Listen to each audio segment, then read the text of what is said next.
To reach 500 appearances in anything is amazing in its own right, but to do it as a sports broadcaster is a massive achievement.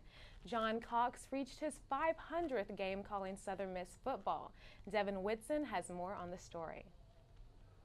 While some may have thought it was just another game a few Saturdays ago for the Golden Eagles against Eastern, it was a special game for John Cox, the voice of the Golden Eagles, who would call his 500 game as the voice of Southern Miss football.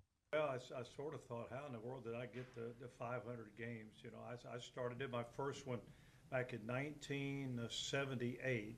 So that's what, 47 years or so ago, something like that. And it made me kind of reflect back to all those years and all the great games that I've been a part of at Southern Miss.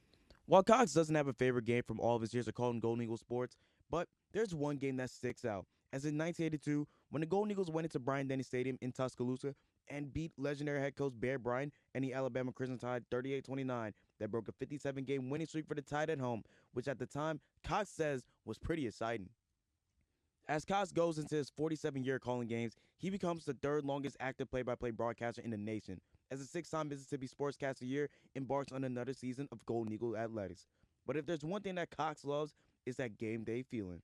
I love to get to the game early. Now, sometimes we're traveling on the road and you're kind of traveling with a team and you can't get there as early as you want. But, you know, a home game at the Rock, I usually will get there. If it's a 6 o'clock game, I'm usually there by 8:30 in the morning. Sometimes I'm one of the first guys there, but I like to go up there and just sit in the radio booth and I'll study a little bit. I'll check the equipment, do things like that. But I just love the atmosphere.